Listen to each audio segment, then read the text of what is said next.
And welcome back to another 3D for Dummies. I've been away for a while. Yes, I moved to Tokyo, and that's my cat over there. Okay, let's get to it. I won't waste any of your time. Got lots of really cool projects. Let me just show you. This is Kanti from an old school animation, an old school Japanese animation called Furikuri. Furikuri, Furikura. No, never heard. I'll give you a little template of the projects that are soon to come, so please grab the set project folder. It is there right there on the link. It is there with the rigging shelf. I will have a new rigging tutorial for custom controllers and custom mapping, which is also great for games and also film. So let's take a look at some of the animation that's coming up soon with Kanti. So I have some customized motion capture. Right, really cool stuff. Kanti running really fast. So I think that the next tutorial will be a footage that I got here in Japan on the train. Really, really cool stuff. So I hope that you'll get to enjoy it. All right, so now you got the template. Let's do this now. We have a character that's already cached out right here. So if I hit play, there's a mocap. A lot of people have told me here, especially here in Japan, they're like, oh, I'm trying to import cloud simulation into Unreal Engine, but you can work with an Alembic because Maya kind of has a really cool cloud sim. Unreal sucks. Honestly, I gotta tell you, I don't like the cloud simulation in Unreal, but they can make everything else just look super realistic. So that's kind of cool. And I love Unreal Engine, right? No disrespect. But the cloud sim, it's got to go. It's got a tumor. Okay, so let's get to it. We have the mocap set. Right, so what we could do, maybe the first thing I want to do is maybe bring my character onto Unreal Engine. So if you do have this shelf, import it onto your scene, right? You can scroll down and you have tons of other stuff that's available. But for right now, let's just select skeleton, right? You'll also have a display layer right here. I'm going to turn off the skeleton. It looks like that's not working, but that's fine. Control-Shift select my mesh, and I'm going to go to File. And on the File, let's use the game exporter onto Unreal Engine. So I'm going to go to Export Selection, but first select the animation clips so that you can grab 239 frames at 24 frames per second. Let's switch that to 30 actually. Right, 30 works really great with Unreal Engine. Let's go back in and let's take that game exporter. It's the game exporter. Export selection, make sure that the clip name is there. So I'm going to delete, let's delete this one and hit the plus icon again so that we have that. So we're going to call this one shot. That's the clip name. The directory path should be under assets always. Please don't forget to set the project folder. And under, let's go to assets right here and choose, right? So now we can name this animation. We're going to call this one Kanti from Furikuri. And this is a motion capture. So we're going to type Kanti, anim, and underscore, right? So now we have a nice little prefix that's exported. So what we're going to do is export the animation and export successfully. By the way, I have full on textures on this one. He looks phenomenal. So we're going to add textures for the next tutorial. All right, so now that we have this character, let's make sure that he goes inside the engine perfectly. All right, so let's do this right now. We're going to open Unreal Engine. Once in Unreal Engine, let's right mouse click. I just created a new folder and it's actually on the set project folder. Let's go to new folder and call this one Kanti. Kanti. All right. Right mouse click, show and Explorer. Open the Explorer. You need to open it, right? And I want to make sure that I'm going to copy and paste that animation. So let's go back and take a look at the directory path. Don't forget that the animation is under Kanti project, which is right here available on the Dropbox link. And we're going to look for data or assets, I believe. Yeah. There's Kanti anim shot. So we definitely want to copy this one. So let's hit Control C. And under the other directory path, which should be right here. Oh, let's reopen it again. All right, right mouse click, show and Explorer. Let's wait for it. Let's paste it right here. We're going to wait for the notification to pop up. So, hey, we have animation. And obviously it did not detect any skeletons. Of course, it's an empty folder. Just make sure that that folder is empty, right? Also, import animation, do check that in. Definitely need the motion capture in there, and import all, and let's just wait for Conti to come in. Alright, so now that we have the animation in, everything went in smoothly, so it should work on your end. Just imagine with the killer textures from Substance on this guy. We got tons of really cool projects with Conti from Furikuri, so please make sure to stay tuned. Possibly the next 2 weeks. But alright, so we got the animation in. Now the goal is to import that Cloud Sim. I want to make sure that I save everything, so you can always test this one out. This Unreal file is available to you, brought to you by Calls Jr. And let's also check the animation. And alright, so the key to this is to select the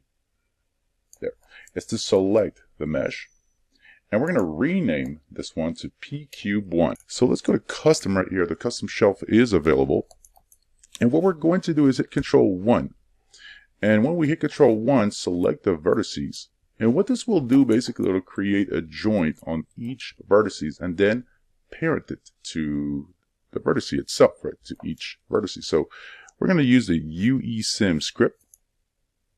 And please make sure to rename that mesh into pcube1 just as is. So if you select this one, it should be exactly written with the same prefix, P, big C, UVE 1, right?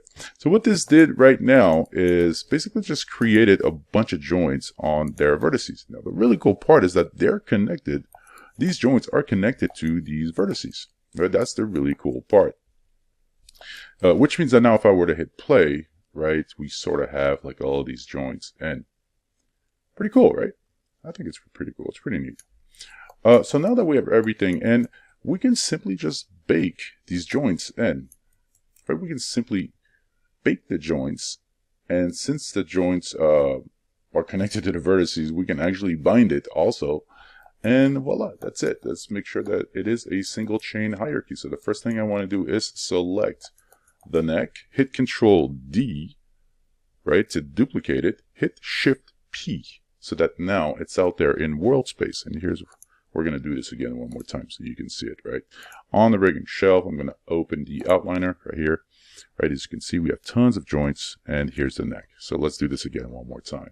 Select the neck so that this cloud simulation can follow the neck at any time, right? Hit Control D to duplicate it, but now we need it to have it unparented from this world. Goodbye world, Shift B, there it is, KT neck. We're going to call this one cloth single chain. There it is, cloth single chain. And we sort of have some extra joints here, but I think that the goal that I'm trying to gain right now is to select this joint, make the radius a little bit bigger, right? So it's going to help a lot.